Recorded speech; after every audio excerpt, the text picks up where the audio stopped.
Okay, I am because we are research assignment. First, the analytical book review.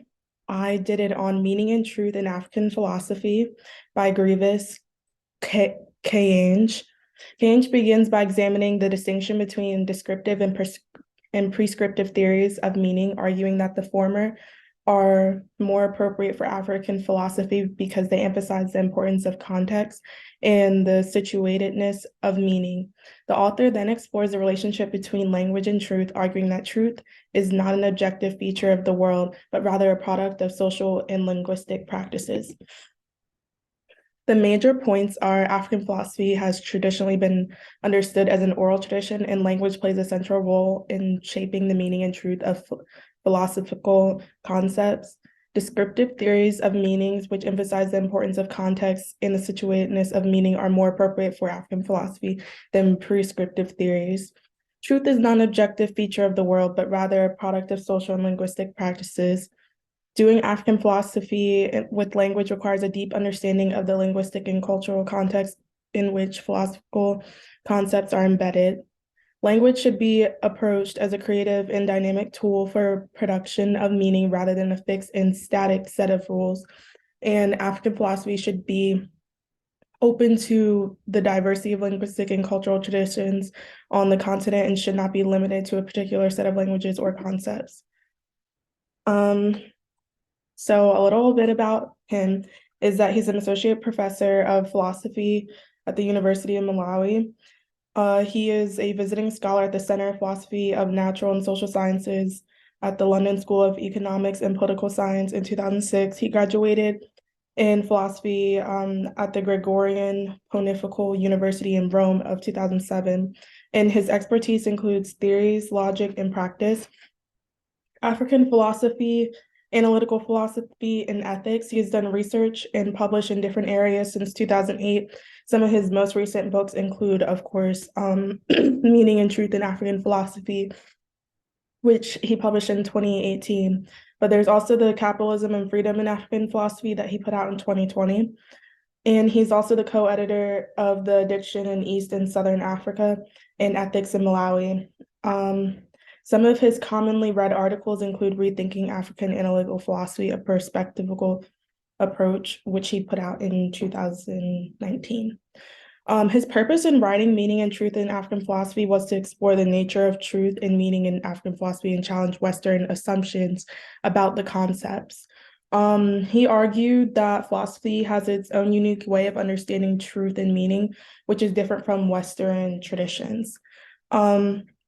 He also sought to show the relevance of African philosophy to contemporary philosophical debates, particularly in the areas of epistemology and metaphysics. He believed that African philosophy has important insights to offer on questions about the nature of knowledge, reality, and the relationship between language and meaning. And overall, his goal was to promote a deeper understanding and appreciation of African philosophy and contribute to the ongoing dialogue between African and Western philological philosophical traditions. Sorry, I got tongue-tied. And he seeks to promote more inclusive and diverse approach to study politics, which incorporates non-Western perspectives and traditions into the discipline. The evaluation. One of the key themes of Negritude was the importance of language and expressing and preserving Black identity and culture. Negritude writers often use French and language of their colonizers to subvert and challenge dominant discourses about Blackness. They also drew on African and Afro-Caribbean languages and oral traditions to create distinctive literary style. Similarly, some of his articles emphasize the importance of language in African philosophy and argues that a deep understanding of linguistic and cultural context is necessary to understand and produce philosophical meaning. In this sense, both Negritude and Kayange article highlight the role of language and cultural context in shaping philosophical thought and expression. That word keeps getting me today. But the analysis and reviews. So the strengths that was read about this book was the author provides a clear and accessible overview of different theories of meaning and truth, and he argues persuasively of the importance of descriptive theories in African philosophy. The article highlights the diversity and richness of African linguistic and cultural traditions and emphasizes the need for a more nuanced and context-sensitive approach to philosophy. The author's insights and arguments can contribute to broader discussions of the relationship between language, meaning, and truth in philosophy. The weaknesses where the author focuses on language and cultural context may not resonate with all readers or may not be seen as relevant to a lot of other philosophical traditions. Some readers may find the arguments and theories presented in the article to be overly abstract or difficult to apply to practical situations. The article does not engage with critiques of African philosophy or address potential limitations or challenges facing the field. Data science.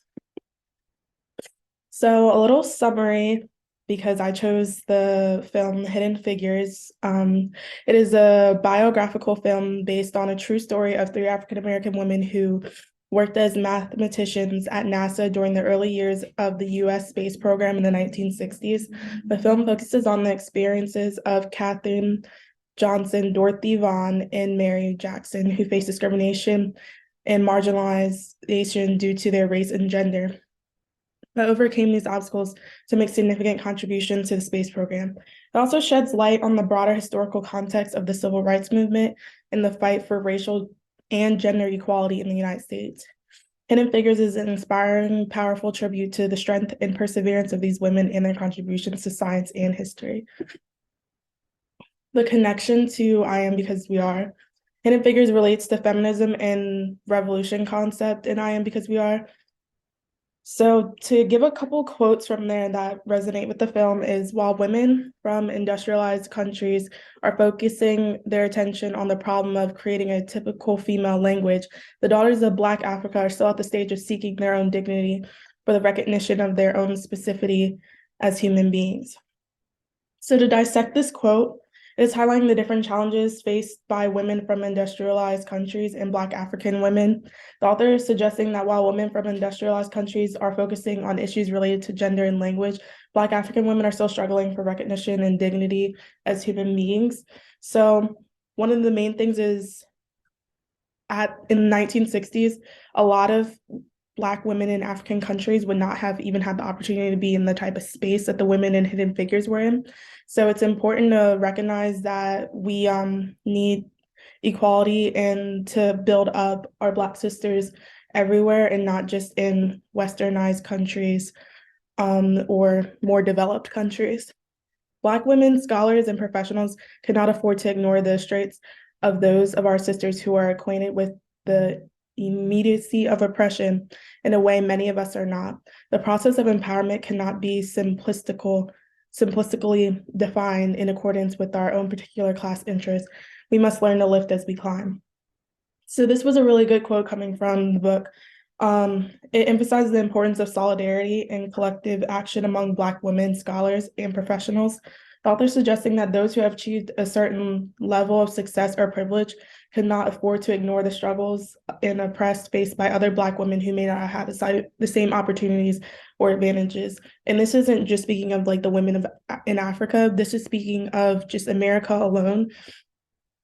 There are some of us that have gotten the opportunity to succeed and not have our gender and race become a barrier or so much as a burden as much as others. Spelman, for example, a lot of young Black women could not be in our position that are right here in this country. It's important that we don't leave them behind and think to ourselves, oh, well, we did it so others can. We all go through different things and we all live in different areas, come from different backgrounds. So the idea of lifting as we climb refers to the responsibility that those who have achieved success, and in this context, it means Black women who have achieved professional success, must use their influence and resources to advocate for and support those of us who are still facing discrimination and marginalization. So a great example is Stacey Abrams. She is one of our Spelman sisters who has achieved great success, but she's still trying to give back to her community and still trying to help people of Atlanta as she has continued to run and speak on these issues. But yeah, it's really important that we don't leave each other behind just because some can get up to a certain level of recognition, because there's still work to be done, basically. It also suggests that the process of empowerment cannot be defined solely by one's own class interests, because Black women who have achieved success must recognize the experiences that are not representative of the broader Black community. And the struggles faced by other Black women may be different or more immediate, as I said before. Therefore, they must be willing to listen and learn from those experiences and work towards collective empowerment and benefits of all Black women, not just the privileged few. And just to dissect that just a little more, excuse me, just like as far as like Black people as a whole, just because there's some successful, we know that that doesn't speak for our entire community. And so, not to be redundant, but we cannot let the success of some, like, let's say Oprah, and then say, okay, that's fine, like we are up there. We have to still think about the others that are not able to gain the type of success that they should be because of their racial barriers and because of their gender. The last quote I have is, when feminist historians of the 21st century attempt to recapitulate the third wave, they will ignore the momentous contributions of Afro-American women who have been leaders and activists in movements often combined to women of color, but those accomplishments have invariably advanced the cause of white women as well. So I really like this quote because it's drawing attention to the contributions of African-American women to the feminist movements and the tendency for their contributions to be overlooked or marginalized in mainstream narratives of feminism. The author suggests that when future feminist historians look back on the third wave feminism, they must not ignore the important contributions of Black women. The quote highlights the fact that Black women have often been leaders and activists in movements that are not exclusively focused on gender, but also address issues of race, class, and other forms of oppression. However, the author argues that these movements have benefited white women as well, even if the contributions of Black women have not been fully acknowledged. So this quote from I Am Because We Are is very relevant to the film because it suggests that the contributions of women should not be overlooked or marginalized in the larger history of feminism and civil rights. And although the accomplishment of these women have advance the cause of all women, they are not often given the recognition they deserve, because I have a feeling that before Hidden Figures came out, a lot of us did not know who any of these three women were. And the film Hidden Figures serves as a reminder of the importance of including the perspectives and experiences of women of color in our understanding of history, and that they need to recognize and celebrate their contributions to larger social movements.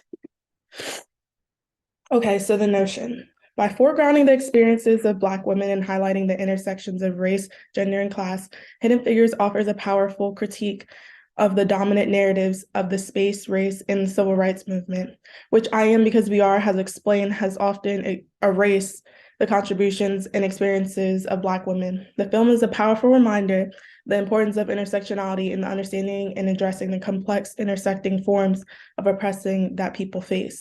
Black feminism and intersectionality are important in the film Hidden Figures because they provide a framework for understanding the multiple forms of discrimination and oppression that the film protagonist faces Black women working at a highly segregated, white, male-dominated field. And in I Am Because We Are dissects that often this is the case with Black women in many spaces, not just in the 1960s, but in modern day as well. I also wanted to relate this back to negritude because negritude is a concept in I Am Because We Are, and I feel like negritude is one of those things that I can relate back to literally everything we talk about when it comes to African philosophy or Black philosophy. So throughout this whole presentation, we will see negritude come up a lot. So does negritude relate to Hidden Figures? Yes. Black accomplishments can be credited to the negritude movement or the New Negro movement. Negritude made an impact on how the colonized viewed themselves. There was a time when Black people did not feel they would ever amount to white people, but the negritude or New Negro movement showed that times were changing. To quote from the famous Black philosopher Aimé Césaire, The negritude movement gave Black people the ability to communicate to whites that from now on, Blacks would be asserting themselves.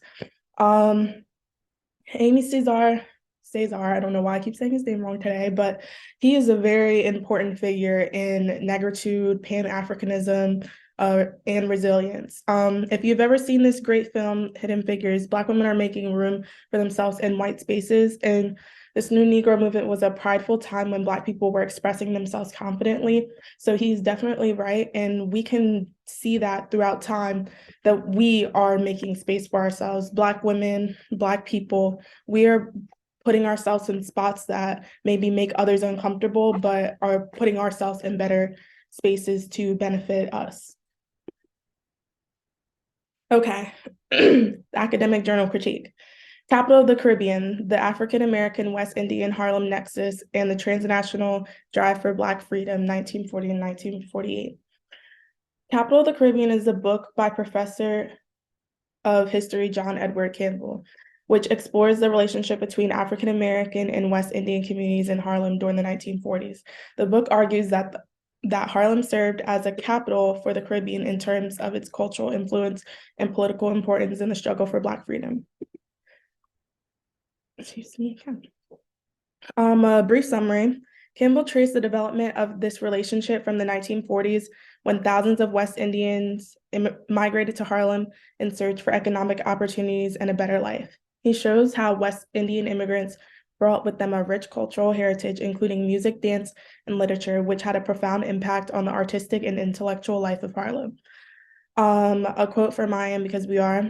The West Indian migrants to Harlem represented a new kind of Black identity, one that was rooted in cosmopolitan sensibility and transnational consciousness. In addition, recall that the Black arts and Black aesthetic movements were themselves historically linked to a series of other earlier such movements across the range of Black African diaspora, not only for us own Harlem Renaissance movement, but also in that negritude movement of Francophone, West African, and Caribbean. I Am Because We Are. I'm sorry. This first quote was actually from the journal, and this was I Am Because We Are. Super sorry. The methods. Oh, I think I might have missed something.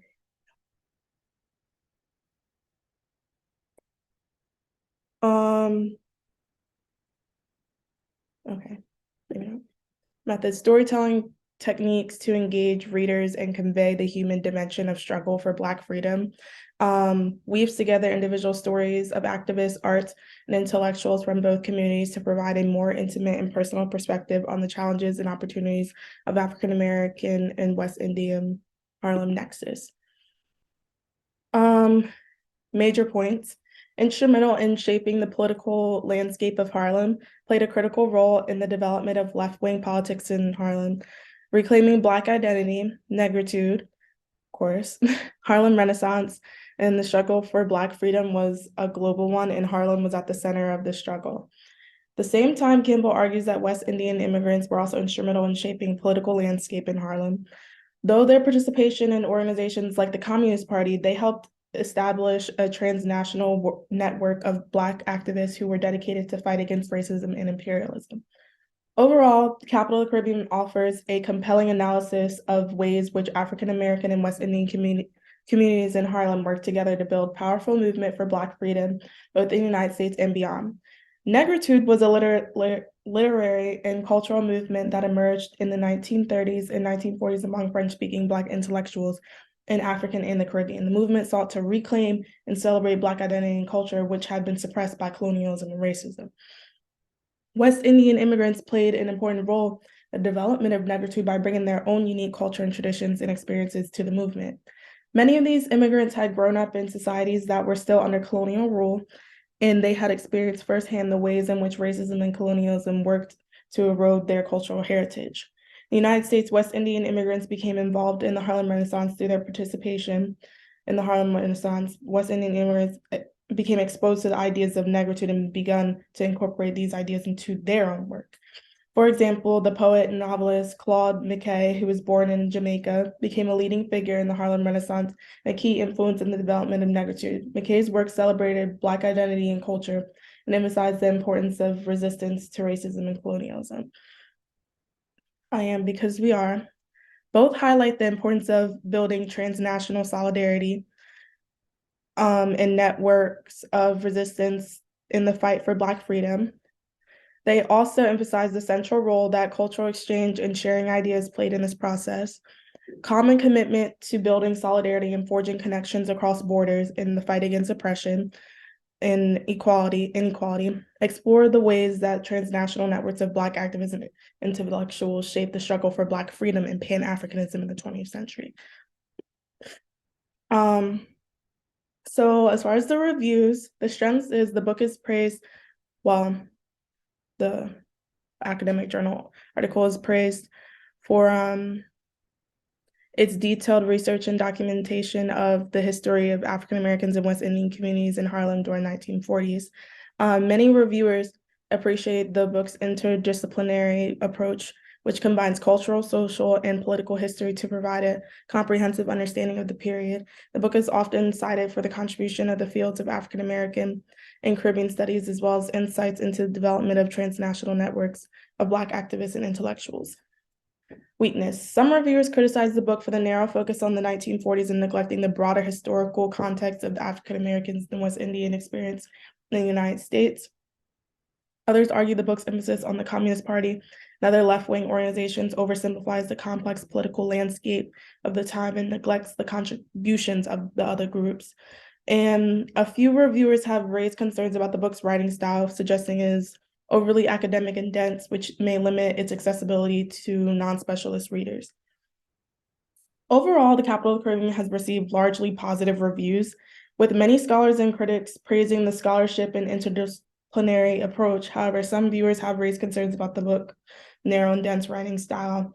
But John Edward Campbell has written extensively on the history of African American and Caribbean communities in the United States. In addition to The Capital of the Caribbean, he has published a number of articles and book chapters on related topics, including the cultural and political influence of Black immigrants in the United States and the role of transnational networks in the struggle for freedom.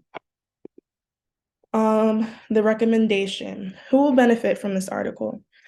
I think, well, one, anybody can benefit from learning important history because Black history is American history. But more importantly, if you are West Indian or from the Caribbean and you want to know what your background or influence, I should say, is in America, according to either the negritude movement or civil rights or in general shaping the Black community, this is a good academic journal to read. The benefit is oftentimes what we've talked about throughout my time here at Spelman is our contributions are often overlooked. Sometimes they like to make us think that we start at slavery, so we start at scratch. But what we will learn, or what you will learn by reading this, is that there are so many contributions that Black people have made. And we started a whole movement and wave for art, literature, fashion, dance, music. If you're ever wondering where that jazz style came from, look into this academic journal and you will see that Black people are the creators of jazz.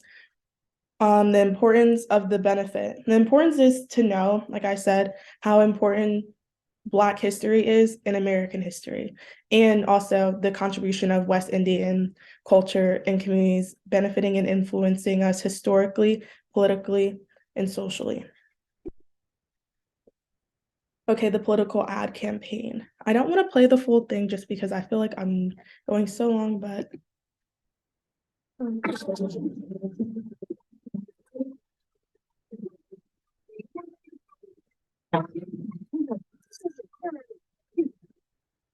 you want a man for president who's seasoned through and through, but that's the doggone season that he won't try something new.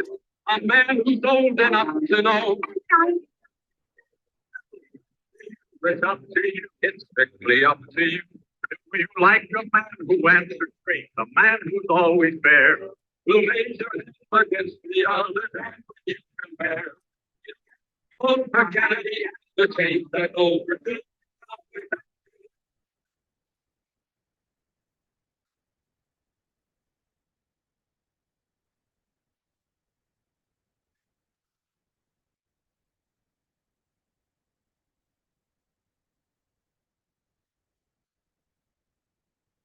Okay, well, I ended up playing the full thing because it is super catchy. Oh, Jesus. Okay. So the background for the ad is at the time Kennedy was running against incumbent Vice President Richard Nixon, and the election was expected to be close and highly contested race. The message of the ad is diversity and inclusion, and then hope and possibility. The Kennedy for Me commercial ad was a key part of John F. Kennedy's presidential campaign in 1960.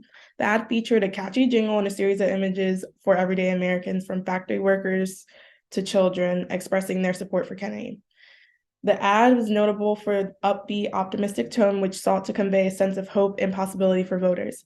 It was also one of the first political ads to use music, images in a creative and compelling way, which helped to make it memorable and effective part of Kennedy's campaign. Overall, the Kennedy for Me ad was a key part of John F. Kennedy's successful bid for the presidency in 1960, and it helped to establish a new standard for political advertising in American politics. So the way this promoted diversity and inclusion is the ad showed a diverse group of Americans from different ages, races, and backgrounds, all coming together to support Kennedy's candidacy. Oh my God. This conveyed a message of inclusivity and diversity that was important to many Americans, particularly those who were looking for a candidate who could unite the country and address its many challenges. The way it promoted hope and possibility is the ad's upbeat and optimistic tone conveyed a message of hope and possibility, which was central to Kennedy's message throughout the campaign. Kennedy promised to bring a new vision and a fresh approach to presidency, and the Kennedy for Me ad helped establish him as a candidate who represented a new hope for Americans. The goal of the ad.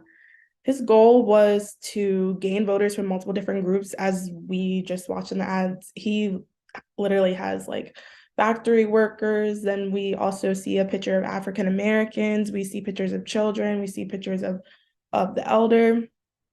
So he's trying to gravitate towards all these different groups, so they will essentially all gravitate towards him. And he's trying to convince people of hope and change. The strategy behind that is building a broad coalition of supporters. Kennedy uses images in multiple different groups, including, like I said, African Americans, and he's emphasizing his youth is emphasized and energy. As you heard in the jingle, it says that he's young enough to do. Kennedy, I believe, is the youngest president to run at the time. So, well, I know he was the youngest president to run at the time. So having that youthfulness put him slightly over the edge. The strategy also was the catchy jingle and focusing on the future. So the evaluation. This 1960 Kennedy campaign jingle will get stuck in your head for days. It's snappy, it's repetitive, it includes the word doggone, and it sounds like a sitcom theme song. Listen to it and you half expect Dick Van Dyke to fall over an ottoman at any moment. And that was written by Times Magazine. Another one is in many ways a continuation of the Ike era innocence. Kennedy for Me allied childish illustrations with a hummable tune, slightly more pointed at this time. The age of the attack ad had dawned, the political campaign ad changed forever.